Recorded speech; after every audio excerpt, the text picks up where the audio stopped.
Hi മച്ചാമാരെ, നിങ്ങൾ സാംസങ്ങിൻ്റെ എസ് സീരീസ് ആണ് യൂസ് ചെയ്യുന്നതെങ്കിൽ വീഡിയോ ഒന്ന് ശ്രദ്ധിച്ച് നോക്കാം മച്ചാനെ. അപ്പോൾ എൻ്റെ കയ്യിലുള്ളത് സാംസങ് S22 അൾട്ര. അപ്പം ബാക്കിലൊക്കെ ഉണ്ടല്ലോ, നീറ്റല്ലേ, ഫ്രണ്ട് ഉണ്ടാവും ഗ്രീൻ ലൈൻ, രണ്ട് ലൈൻ ഒരുമിച്ച് അടുത്തടുത്ത് കിടക്കുന്നതുകൊണ്ടാണ് ഇത്രയും ഡാർക്കായിട്ട് കാണുന്നത്.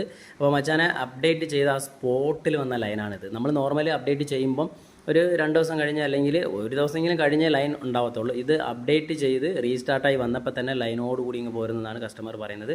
മൊബൈൽ കണ്ടല്ലോ, നല്ല നീറ്റ് കണ്ടീഷനാണ്. അപ്പോൾ നിങ്ങൾ ഏത് ഫോണായാലും എസ് സീരീസ് ഏത് ഫോണായാലും അപ്ഡേറ്റ് ചെയ്യുന്നെങ്കിൽ അതിന് മുമ്പേ അപ്ഡേറ്റ് ചെയ്യുന്നതിന് മുമ്പേ ഒരു വീഡിയോ എടുക്കുക, അപ്ഡേറ്റ് വന്നതായിട്ട് കാണിച്ച് ഒരു വീഡിയോ എടുക്കുക, അല്ലെങ്കിൽ ഡൗൺലോഡ് ചെയ്യുന്നതായിട്ട് ഒരു വീഡിയോ എടുക്കുക, അത് കഴിഞ്ഞ് ഒരു വീഡിയോ എടുത്ത് രണ്ടും സേവ് ചെയ്ത് വെച്ചേക്കുക. കാരണം എന്ന് പറഞ്ഞാൽ ഡിസ്പ്ലേയുടെ വിലയൊക്കെ അറിയാമല്ലോ അല്ലേ, സ്ട്രിപ്പ് ഇപ്പോൾ നമ്മൾ ഇളക്കി ചെയ്യുന്നെങ്കിലും അതിൻ്റെ വിലയൊക്കെ അറിയാമല്ലോ അല്ലേ.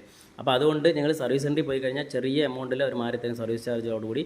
അപ്പോൾ അങ്ങനെ പോകുമ്പോഴേക്ക് അവരെന്തെങ്കിലും കാരണം പറഞ്ഞ് റിജക്റ്റ് ചെയ്യാതിരിക്കണമെങ്കിൽ നമ്മുടെ കയ്യിൽ പ്രൂഫ് വേണം. അപ്പോൾ ആ വീഡിയോ എടുത്ത് വെച്ചതിന് ശേഷം നിങ്ങൾ അപ്ഡേറ്റ് ചെയ്യുക, അതായിരിക്കും നല്ലത് മച്ചാമാർ. അപ്പോൾ നമ്മുടെ ചാനൽ സബ് ചെയ്യാൻ മറക്കണ്ട. ബൈ.